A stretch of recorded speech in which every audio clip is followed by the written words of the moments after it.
Liam Rosenior has been sacked and Callum is back at the wheel. Welcome, Blue Believers, to another episode of the Stamford Sync, where we are syncing up with everything Chelsea FC. And today, that means I've just hopped out of my chair that you can see behind me in my little gaming setup because I was playing Crimson Desert and then the news broke after yesterday's awful performance against Brighton. They've been in this big news meeting all day, the board and everything, and they have sacked Liam Rosenior. Oh, sigh of relief. Instantly followed by dread, more dread. Because look, it's not to say that I think keeping Liam Rosenior was a good idea. I think after yesterday, he needed to go for a while. Evidently, he's just not up to the challenge. But yesterday was like obviously the final nail in the coffin, right? But the dread is just like, mate, Callum McFarlane for the rest of the season. Like I said this in my video yesterday. The problem is, it can't get any worse than this, but that doesn't necessarily mean that it's going to get better either, right? Now, Callum McFarlane did okay, got a draw at Man City and beat Fulham in those two games, do you know what I mean? So, hopefully we can scrape some points together. It's still very unlikely that Europe is going to be a thing just based on the teams around us. We're 7 points adrift from fifth. I guess the main hope is that maybe we can get something out of the FA Cup, right? Because new manager bounce and... new manager bounce, is that even... Can we call this new manager bounce at this point? I don't know, man. I don't know. But anyway, let's have a look at the old Tweety McTweeterson. So we'll start with Fabrizio Romano, who posted, breaking: Chelsea have decided to sack Liam Rosenior with immediate effect. It's over after 4 months and 5 consecutive defeats with no goals scored. It's so tragic. It's been so tragic. It's been so hard to be a Chelsea fan for the last couple of seasons in general, but this season, after Maresca left, man, he obviously started okay. Do you know what I mean? We were getting results against teams that we were supposed to get results against. There was like the Napoli game, and we were coming back and winning last minute, and, things kind of started to feel good, but since that first 2-week break that he actually got from not having to play football every single time, or every two times a week, it's just been tragic, hasn't it? It's just been absolutely tragic. 5 games, no goals, and a record amount of goals conceded, by the way. I don't know if anyone saw the thumbnail I put out for my match review of yesterday's video. It was just all of the horrendous losses that we've had in like the last 8 games where we just keep getting pounded by teams. Okay, so we move on. Fabrizio Romano also posts, breaking: Callum McFarlane will be Chelsea new head coach until June on interim basis. McFarlane will be working with support from existing Chelsea backroom staff. He was existing Chelsea backroom staff. Okay, so look. There's nothing to say about Callum McFarlane, is there really? This is literally, what we said. Liam Rosenior gets sacked. Obviously, there's no one else to come in at this moment. And the positives are not even necessarily about the rest of the season. Do I think Callum McFarlane can scrape us into Europe and get us an FA Cup? Maybe, but probably not, is the honest truth of that, isn't it? It's probably not. But what it does give Blueco and the board of directors, and mate, it's all just a mess, isn't it? But what it does give them is at least a bit more of a significant chunk of time to find the direct replacement. Now, replacements. So who are we going to be looking at? Available people at the moment: Iraola, not staying at Bournemouth; Glasner, not staying at Crystal Palace. Bearing in mind the kind of relationship that Glasner has with Crystal Palace at the moment and the issue about not signing the players that he wants and stuff, is he the yes man, or are Blueco finally going to be like, do you know what, we don't need a yes man, we need a guy who believes in himself, has a style of football, and we will cater to that, rather than trying to build the team ourselves, because they've been trying to build the team themselves and it's not working. So other options include the likes of Julian Nagelsmann, has been talked about quite a lot recently. My understanding is he's with the Germany national team. I think he's still the manager of the Germany national team. So maybe that's not ideal because he's going to be pretty busy over the summer. And so you want someone that's going to be able to come in and work with the sporting directors. Oh, it makes me shudder to say it. But you want someone who's going to be able to come in, work with the sporting directors and have some input on transfers and direction. Look at the players that we've got, the untouchables. I say the untouchables. The Marco Correas, the Moises Caicedos, the João Pedros, the Cole Palmers, the potentially Enzo Fernandez. Is this respite for Enzo Fernandez now that Liam Rosenior's gone? Does that all turn around and we just keep him in the squad? Because I had questions about for Enzo Fernandez before the whole Rosenior thing. Do you know what I mean? Even under Maresca, definitely struggled a little bit. So other options: Felipe Luis of Flamengo is potentially an option as well. He's been quite highly talked about. He's doing a really, really good job over there. Suits the same kind of style of football. But the worry there is he, cut out for Premier League management?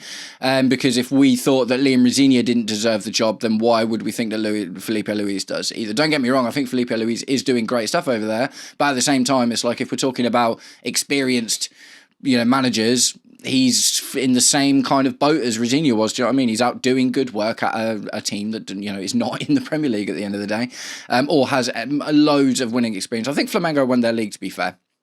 So he does have experience winning. Okay, then maybe he's got that over Rosenior. Other options, outside shots, Diego Simeone, if he's been at Atletico for a really long time and it doesn't feel like he's going to go anywhere, but it's something else I've seen recently, that'd be a real departure from the type of football that we're playing at the moment, because he is kind of like the Argentinian Mourinho, do you know what I mean? He's all about digging in. And my choice, like my absolute 100% top choice, even before Rosenior came in, is Cesc Fabregas. Throw everything you can at Cesc Fabregas to get him out of Como, and that's not going to be easy because Como have gotten into the Champions League with him, and that is from getting promoted with him as an interim manager, getting into the Champions League, and he's a part owner of the club as well. But Fabregas would be my choice. Fabregas knows the Premier League inside out, even though, like, you can say the same thing about Fabregas as I just did about Felipe Luis and Liam Rosenior, but I think the difference is there. He spent such a long time in the Premier League. He does kind of know how things go. And what he's done with Como is unbelievable. It's absolutely incredible. With no money, he has taken them from the second tier of Italian football and taken them up to Champions League in the space of 2 seasons. And they hadn't been in the top tier for like 18 to 20 years or something. Do you know what I mean? It's absolutely wild. So for me, my pick would be Fabregas.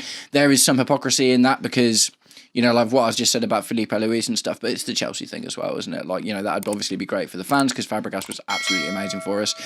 So, look, I think we're probably more likely to land on an Iraola or a Glasner or someone like that because of the availability aspect. I think that Fabregas at Como obviously is doing things over there at the moment. Felipe Luis is doing things over there at the moment, and with Iraola and Glasner, their heads are kind of out of their jobs already to an extent, aren't they? Because they are already admitted that they're walking from the Premier League. Let's have a chat about it in the comments, guys. This is one of the fun parts about football, isn't it? The speculation. Like, let's try and put all of the dread and horrible results behind us for a little bit, and accept the fact that Callum McFarlane is going to be the manager for the rest of this. I'm just looking at his face, man. He looks so miserable. But yeah, he's going to be the manager for the rest of the season. So let's have a chat about who we'd like to see in. I know that everyone is going to say the same thing. I want an experienced winning manager. But the difficult thing about that is there just aren't loads of them around. Do you know what I mean? There just aren't loads of them around. These, so few managers have won titles in the last few seasons. The majority of managers at top clubs, even at the moment, are young project managers. Do you know what I mean? Xabi Alonso maybe is available. I don't know what's going on with Arne Slot at Liverpool, but maybe Xabi Alonso would be an amazing shout because, again, not Premier League experience, but the invincible double by Leverkusen, man, like that's amazing, isn't it? And, he just didn't suit the Real Madrid project, which is largely based on star power, and, he's kind of a system guy as well. Xabi Alonso, Cesc Fabregas, that kind of guy, I'd be really happy to see in. Not so sure about the Glasners and the Iraolas. Just based on the fact it's almost like the Thomas Frank effect. Do you know what I mean? Like, we saw Thomas Frank do so well at Brentford, then he goes into a top club and just can't do it. Do you know what I mean? So it's a little bit worrying. But either way, we can't just handpick a Jose Mourinho or an Antonio Conte or a Carlo Ancelotti. Do you know what I mean? It's like these guys just aren't available at all. And do you know what I mean? There's no one like that. I don't think we'd be able to talk PSG out of, or Luis Enrique into leaving PSG. Hansi Flick, Pep Guardiola, do you know what I mean? It's like the list of true top winning managers that are still at the top of their game at the moment is so small in world football right now. So we will move on to the statement from Chelsea. This is what they said on their website. It is short and sweet. Chelsea Football Club has today parted company with head coach Liam Rosenior. On behalf of everyone at Chelsea FC, we would like to place on record our gratitude to Liam and his staff for all their efforts during their time with the club. 4 months. 4 months, oh, it's so bad. Liam has always conducted himself with the highest integrity and professionalism, apart from saying respectable and managing and all of those kind of things, following his appointment midway through the season. It has not been a decision the club has taken lightly. However, recent results and performances have fallen below the necessary standards. With still so much to play for this season, everyone at Chelsea FC wishes Liam every success in his future.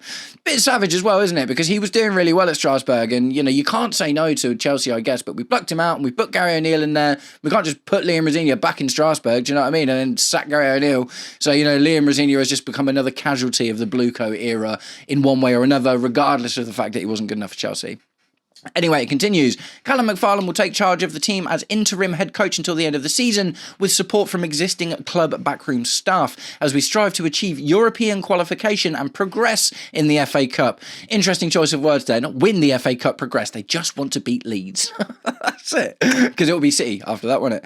As the club works to bring stability to the head coach position, we will undertake a process of self-reflection to make the right long-term appointment. So, look. This is what they always say, man. Do you know what I mean? And the one thing, look, this isn't like me supporting Blue Coat or whatever, but they do want someone for the long term. The problem is, and this is what they absolutely need to understand now, is the model and the way that things work and stuff make it really difficult to get someone in for the long term, right? Do you know what I mean? Because you think about contract lengths, the contract length of Graham Potter, 7.5 years. Poch was only given a 1+1, so he was never going to stick around for long. Maresca was given a 5.5 year deal. Liam Rosenior was given a 6.5 year deal. They want someone who's going to come in and stick around. Even if, I chat with Jan from Football Therapy, and, I mentioned that, and he was like, yeah, but, there's clauses in the contract and stuff to let them go without it costing the club too much. That is true, but even on the face of it, you wouldn't just give them this length of contract if you didn't want them to stay for that long. Do you know what I mean? They are keen to find someone for the long term, but what we have to look at now, what they have to look at now, is what they are doing that isn't working, because this is manager number 6, manager number 7. We are churning through managers, absolutely churning through managers, man. Do you know what I mean? It's like 2-3 managers every season, apart from last season. The Pochettino and the Maresca season, basically the only seasons where we didn't change our managers at some point, and it's just getting out of control now. And the problems obviously exist in the recruitment, the structure, the how it works. So what they need to do, if they want the guy to come in for the long term, they have to cater to him a little bit as well. It can't just be, come in, here's some kids, do what we say, get results. Do you know what I mean? Because it just there's literally no example of that basically ever working in football, especially from an ownership with a lack of experience in running a football club. And I think that is what is really, really important. So look, this is where we are now, man. This is where we are. Liam Rosenior has been sacked. Callum McFarlane is in Europe. Probably still not going to happen. It would be incredulous, absolutely unbelievable if Callum McFarlane stages this level of comeback, right? In order to get us back into Europe and to win the FA Cup. Like, if Callum McFarlane does that, he will go down as a Chelsea hero, because that would be, based on where we are right now, that would be absolutely unbelievable. But at the very least, right, I don't necessarily expect Callum McFarlane to achieve those lofty heights. What I do hope to expect, what I do expect to see is the players respond to this. Do you know what I mean? Because if you look at the nature of the performances, right, the absolute abject losses, the Rob Sanchez anxiety issue, the defence just being cut open all of the time. We haven't looked good at all for ages, but it's not even just that. The players have just stopped playing. Do you know what I mean? They're in the wrong mindset. We know we've got the ability in the squad, even with the absolute bare bones cut down team that we put out against Brighton yesterday. We shouldn't have lost 3-0. This is the thing. Now, I'm not saying that we could have won that game with the players that we had on the pitch. Enzo Fernandez is normally good for a goal. Do you know what I mean? You got Marc Cucurella, who can also score a goal. There were players on the pitch yesterday that could have been conducive to good performances at the end of the day. But the reason that they're not is not because the players aren't good, it's because they hate what's going on at the moment, right? And hopefully this little bit of new manager bounce for the rest of the season frees up the players a little bit, makes them feel better, makes them enjoy their football a little bit more, whatever it is that's been going on behind the scenes. And we don't know, we can only speculate on it, right? We can only speculate on it. So look, guys, that's it. That's where we're at. Rosenior's gone. I'm a little bit sad because I wanted him to do well. The generational PR run at the start was great, and young English manager, really well spoken, and he instantly kind of made a bit of a connection to the fans. But then it all just went downhill. It went downhill, and he was the architect of his own downfall, 100%. Like, he did this to himself, man. He did this to himself. And I can only assume it was hubris, because if you look at Maresca wanted to play out from the back. He wanted to do, passing football and, be patient and this and that and the other. And he wanted his goalkeeper to play out from the back. But it wasn't working. Robert Sanchez became terrible, and we started leaking goals. Maresca changed. He adapted. Liam Rosenior, since he's made the change to get away from the Maresca tactics and into his own. And they weren't even Maresca's tactics. They were the tactics that Maresca identified worked with the squad that we had. Liam Rosenior has not changed from that. Do you know what I mean? And the team has just been getting worse and worse and worse and worse. So they obviously don't like training with him. They obviously don't buy into whatever it is he's selling. They probably don't love the fact that, you know, Alejandro Garnacho being given notes when we're losing 5-2 to PSG at the end of the game about like, oh, maybe this can change. Tell Moyes just to go right. Do you know what I mean? Stuff like that. Like, that probably isn't washing either, is it? So look, let's just hope that things can get better. Things can get better. 100% things can get better, but let's just hope they do. Do you know what I mean? And Callum McFarlane, Callum's at the wheel. Oh, mate, what a clown show this club is this season, man. Absolute clown show. Oh, guys.